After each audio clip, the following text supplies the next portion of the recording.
name is Mahim Isa. Allahu Akbar. Allahu Akbar. Allahu Akbar.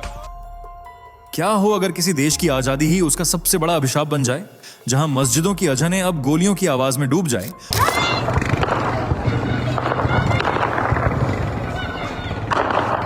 और आसमान से बरसती बारिश नहीं बल्कि आग के गोले हों।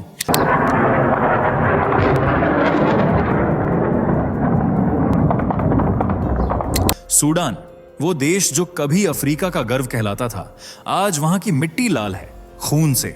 लेकिन इस बार जंग सिर्फ दो जनरलों की नहीं है। इस बार सवाल है, क्या कोई बाहरी ताकत इस आग में तेल डाल रही है? और क्या वाकई यूएई पर सूडान को तोड़ने, बांटने और खामोशी से हिंसा का सौदा करने के आरोप सच हैं? इस वीडियो में हम आपको वो सब दिखाने वाले हैं जो अंतरराष्ट्रीय मीडिया छुपा रही है। कैसे सत्ता की हवस, तेल की राजनीति और अरब देशों के छिपे हाथ ने सूडान को जिंदा लाश बना दिया।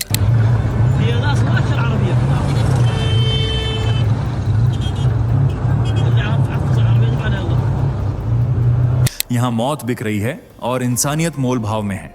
पर रुकिए, असली सवाल अभी बाकी है।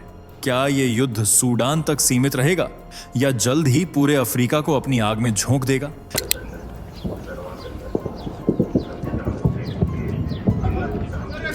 इस वीडियो के अंत तक आपको समझ आएगा कि यह सिर्फ एक देश की लड़ाई नहीं, बल्कि 21वीं सदी की सबसे खतरनाक सत्ता साजिश है, जहां दोस्त दुश्मन बने और धर्म ने राजनीति का नकाब पहन लिया। तो बने रहिए हमारे साथ, क्योंकि जो आप अभी देखने वाले हैं वो सिर्फ खबर नहीं, आने वाले समय की चेतावनी है। चलिए दोस्तों, जरा जल्दी से कमेंट करके बताइए, ये वीडियो आपको कैसे मिला? क्या आपने इसे खुद सर्च किया था या ये अचानक आपकी स्क्रीन पर आ गया और आपने क्लिक कर दिया? सच सच बताइए, क्योंकि हमें भी जानना है कि आखिर YouTube आज हमारे सनातन धर्म की ये आवाज आप तक कैसे पहुंचा रहा है। और हाँ, अगर आप सच में एक सच्चे हिंदू हैं तो अभी के अभी चैनल को सब्सक्राइब कर लीजिए, ताकि आने वाली हर एक वीडियो सबसे पहले आपको मिले। वीडियो को लाइक करना मत भूलना, ताकि दुनिया को दिखाया जा सके कि सनातन की शक्ति अभी जिंदा है। तो चलिए बिना वक्त गंवाए बढ़ते हैं वीडियो में आगे। सूडान में दो जनरलों की लड़ाई बनी, खूनी जंग। सैटेलाइट इमेज में सूडान की धरती दिखी लाल। क्या है इस सिविल वॉर का कारण? क्यों 2 बार तख्ता पलट के बाद भी इस देश में शांति नहीं आई? क्यों आजादी बनी सूडान के लिए अभिशाप? क्या है आरएसएफ और क्यों इस पर लगे मानवाधिकार कानूनों के उल्लंघन के आरोप? क्यों सूडान की आर्मी ही उसके लिए सबसे बड़ा खतरा बन चुकी है? ऐसा क्या हुआ अल फाशिर में कि दुनिया हैरान रह गई? जानने के लिए वीडियो में आखिर तक बने रहें। 1.886 मिलियन वर्ग किलोमीटर क्षेत्रफल को कवर करने वाला सूडान उत्तर पूर्व अफ्रीका में स्थित एक देश है जो 7 देशों के साथ अपनी सीमाएं साझा करता है। इनमें उत्तर में मिस्र और लीबिया, पूर्व में लाल सागर और इरिट्रिया, दक्षिण में इथियोपिया और दक्षिण सूडान तथा पश्चिम में चाड और मध्य अफ्रीकी गणराज्य शामिल हैं। सूडान और दक्षिण सूडान पहले एक ही देश हुआ करते थे और पूरे अफ्रीका महाद्वीप के 8% क्षेत्रफल के साथ यह सबसे बड़ा देश भी था। लेकिन फिर 2011 में हुए संघर्ष के बाद हिंदुस्तान पाकिस्तान की तरह एक ही भूमि के 2 टुकड़े हुए। दक्षिण सूडान अलग देश बना, जबकि सूडान एक अलग देश रह गया। दक्षिण सूडान अभी भी विकासशील चरण में है, जबकि सूडान के हालात बद से बदतर हैं। यह एक मुस्लिम देश है जहां 51.66 मिलियन यानी 5 करोड़ 16 लाख से अधिक आबादी में से लगभग 90 से 92% लोग मुस्लिम हैं, और वे भी सुन्नी समुदाय से संबंध रखते हैं। मतलब सूडान एक सुन्नी बहुल देश है, जिस पर 1820 में मिस्र का शासन हुआ करता था। लेकिन फिर सूची में ब्रिटिश भी शामिल हो गए और दोनों देशों के बीच महदी विद्रोह हुआ। इसका समाधान यह निकला कि अब ब्रिटिश और मिस्री मिलकर सूडान पर शासन करेंगे। इस तरह 1899 से लेकर 1956 तक यह देश मिस्र और अंग्रेजों दोनों की गुलामी में रहा, जिसे एंग्लो मिस्र कॉन्डोमिनियम कहा जाता है। पर हर देश की तरह सूडान की आजादी का वक्त भी आया और 1 जनवरी 1956 को इसे एक आजाद देश घोषित कर दिया गया। वैसे तो आजादी हर देश के लिए फायदे का सौदा रही है, लेकिन सूडान के मामले में आजादी कभी भाग्यशाली रही ही नहीं। तब से लेकर अब तक ये देश कभी तख्ता पलट, कभी सैन्य शासन, दंगे, हिंसा, नरसंहार और गृह युद्ध जैसी परेशानियों से जूझ रहा है। लेकिन इस बार जो पैरामिलिट्री फोर्स और सेना के बीच जंग हो रही है, वह खूनी खेल में तब्दील हो चुकी है, जिसमें नुकसान सिर्फ और सिर्फ आम जनता का हो रहा है। यह जंग असल में सेना के 2 जनरलों के बीच चल रही है, जिनमें से एक देश के राष्ट्रपति हैं तो दूसरे उपराष्ट्रपति। लेकिन कहते हैं ना, सत्ता के लिए जोड़ तोड़ करते हो, जरूरत पड़ने पर दुश्मन से भी हाथ मिलाते हो और वक्त आने पर भाई को भी कुचल देते हो। इसका नशा कुछ ऐसा है कि चाहे पुरानी दोस्ती हो या रिश्तेदारी, कोई लंबे समय तक टिकती नहीं।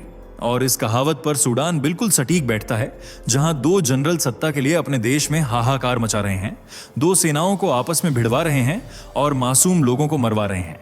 देश की राजधानी खार्तूम जंग का मैदान बन चुकी है। बम दागे जा रहे हैं, गोलियां चल रही हैं और लोग जान बचाने के लिए अपना बसा बसाया घर छोड़कर भागने को मजबूर हो रहे हैं।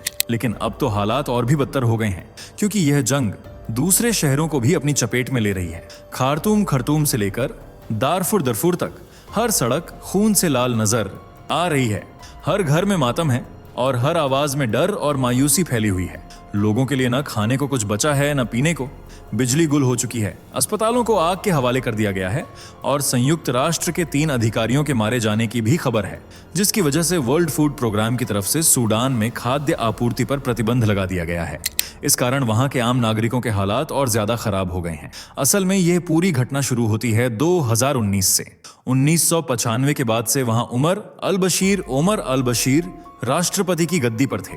वे पूर्व सैन्य अधिकारी भी रह चुके हैं और 1989 से लगातार देश के अलग अलग पदों पर बने रहे। यानी उमर के अधीन देश में सैन्य ताकत का वर्चस्व था, लेकिन देश की जनता चाहती थी कि उनका देश एक लोकतांत्रिक राष्ट्र बने, जहां वोटिंग के अधिकार भी हों और अपनी मर्जी का नेता चुनने की आजादी भी। इसी मांग को लेकर सूडान में विरोध प्रदर्शनों का दौर शुरू हुआ, लेकिन उमर अल बशीर सेना की मदद से या तो इन प्रदर्शनों को कुचलवा देते या फिर उठने ही नहीं देते। तब सेना बीच में आई और जनता की आवाज बनकर तख्ता पलट कर दिया।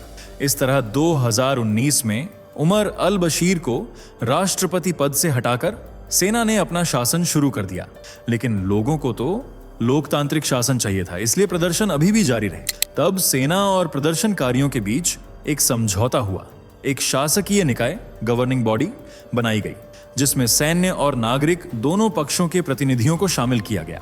अब देश को चलाने की जिम्मेदारी इसी शासकीय परिषद पर डाली गई और राष्ट्रपति पद के लिए प्रदर्शनकारियों की ओर से चुने गए नेता अब्दुल्ला हमदोक को नियुक्त किया गया। आम जनता तो खुश थी, लेकिन शायद सेना को अब भी खुशी नहीं मिली, क्योंकि सेना तो अपना शासन चाहती थी। इसलिए एक बार फिर प्रदर्शन शुरू हुआ, लेकिन इस बार नागरिकों की ओर से नहीं बल्कि सेना की ओर से। और अक्टूबर 2021 में एक ही झटके में सेना ने फिर से तख्ता पलटकर हमदोक को कुर्सी से हटा दिया। इस बार देश के राष्ट्रपति बने आर्मी चीफ अब्देल फतह अल बुरहान मोहम्मद हमदान दागालो को उपराष्ट्रपति बनाया गया। मोहम्मद हमदान देश की paramilitary force rapid support force RSF के प्रमुख थे। अब यहाँ की सेना को थोड़ा समझने की कोशिश करें। रैपिड सपोर्ट फोर्स, जैसा कि बताया गया, एक अर्धसैनिक बल है। जिस तरह भारत में केंद्रीय रिजर्व पुलिस बल CRPF, सीमा सुरक्षा बल BSF, सशस्त्र सीमा बल SSB और केंद्रीय औद्योगिक सुरक्षा बल CISF जैसे अर्धसैनिक बल हैं, उसी तरह सूडान की अर्धसैनिक ताकत है रैपिड सपोर्ट फोर्स, जिसे वर्ष 2013 में तत्कालीन राष्ट्रपति उमर अल बशीर द्वारा स्थापित किया गया था। इस फोर्स को बनाने का मुख्य उद्देश्य था अपने खिलाफ हो रहे विरोध प्रदर्शनों को दबाना। वहीं दूसरी ओर है मुख्य सेना, जिसके कंधों पर देश की सीमाओं और आंतरिक सुरक्षा की जिम्मेदारी है। लेकिन 2021 में तख्ता पलट करने के बाद सेना अपनी ही साजिशों में उलझ गई और अब्देल अल बुरहान सत्ता में अपनी पकड़ मजबूत करने में लग गए। वहीं उपराष्ट्रपति हमदान ने भी कोई कसर नहीं छोड़ी। कहा जाता है कि ये दोनों ही आर्मी में रहते हुए अच्छे दोस्त हुआ करते थे, लेकिन राजनीति में कदम रखते ही दोनों की दोस्ती हवा हो गई, जिसकी शुरुआत कहीं ना कहीं हमदान की तरफ से हुई, जिन्होंने रैपिड फोर्स को देश के कई हिस्सों में तैनात कर दिया। यह तैनाती वहां भी की गई जहां केवल आर्मी की मौजूदगी होनी चाहिए थी। इसी वजह से अब्देल बुरहान को गहरी साजिश की बू आने लगी। उन्हें लगा कि हमदान अंदर ही अंदर उनके खिलाफ कोई जाल बुन रहे हैं और अगर हमदान की हरकतों को रोका न गया तो राष्ट्रपति की शक्ति सिर्फ नाम की रह जाएगी और वास्तविक सत्ता हमदान के हाथों में पहुंच जाएगी। फिर बुरहान के साथ भी वही होगा जो 2019 में बशीर और 2021 में हमदोक के साथ हुआ, यानी बुरहान को भी सत्ता से बेदखल कर दिया जाएगा। इसलिए राष्ट्रपति बुरहान का डर बढ़ता चला गया और उन्होंने फैसला किया कि रैपिड फोर्स को सेना में ही शामिल किया जाए। लेकिन उनके इस निर्णय पर हमदान ने आपत्ति जताई, क्योंकि उनका मानना था कि बुरहान ऐसा करके उनकी ताकत को पूरी तरह खत्म करना चाहते हैं। बस यहीं से पूर्व सैन्य अधिकारी और वर्तमान नेता आमने सामने आ गए। हमदान इस फैसले के लिए बिल्कुल भी तैयार नहीं थे।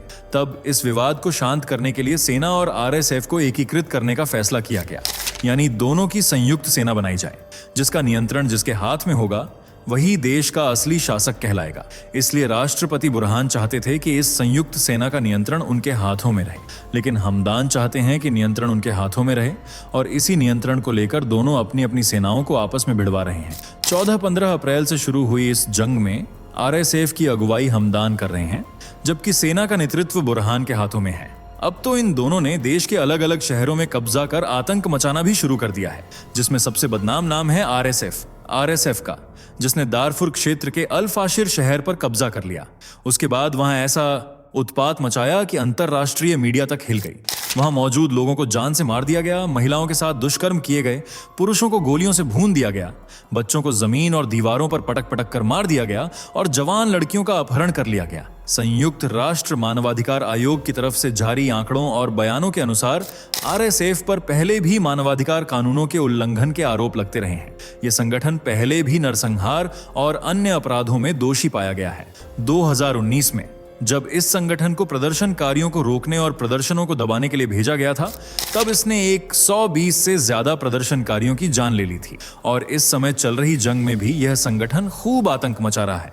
खार्तूम एयरपोर्ट पर बमबारी कर कई हवाई जहाजों को जला दिया गया है। अल फाशिर में 3 दिन के अंदर 1800 से ज्यादा लोगों को मार डाला गया, जिसका सबूत येल यूनिवर्सिटी द्वारा ली गई सैटेलाइट इमेज के रूप में पूरी दुनिया ने देखा, जिसमें अल फाशिर की जमीन जगह जगह खून से रंगी सुर्ख लाल दिख रही है। शहर का आखिरी अस्पताल भी जलकर राख हो चुका है। भूख से तड़पते रोते बिलखते लोग अपनी जान बचाकर भागने को मजबूर हैं। आरएसएफ का कहना है कि वह लोकतंत्र के लिए लड़ रहा है, लेकिन सच तो यह है कि दोनों नेताओं और सैन्य अधिकारियों के बीच की यह लड़ाई अब इंसानियत के खिलाफ हो चुकी है। इसकी डोर खींचने वाले बाहरी मुस्लिम देश हैं, जैसे सेना के समर्थन में खड़ा है मिस्र, इजिप्ट, जिसने आर्मी को हथियार पहुंचाने से लेकर पैसे और जरूरी सामान मुहैया करवाने की पूरी जिम्मेदारी अपने कंधों पर उठा ली है। जबकि आरएसएफ के लिए संयुक्त अरब अमीरात यूएई, संयुक्त राज्य America, United states of America और सऊदी अरब जैसे देश समर्थन में उतरे हैं।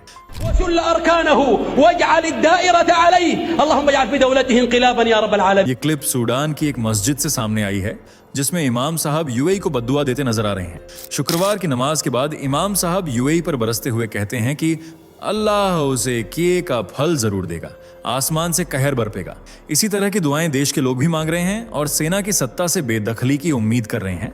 लेकिन जिस तरह के हालात हैं और जैसे दुनिया मूक दर्शक बनकर तमाशा देख रही है, उसे देखकर नहीं लगता कि जल्द ही लोगों की यह दुआ कबूल होगी, क्योंकि अंतर्राष्ट्रीय न्यायालय ने यूएई पर दर्ज मामले को यह कहकर खारिज कर दिया है कि उसने नरसंहार कन्वेंशन से खुद को अलग रखा है, इसलिए वह इस मामले में सूडान की कोई मदद नहीं कर सकता।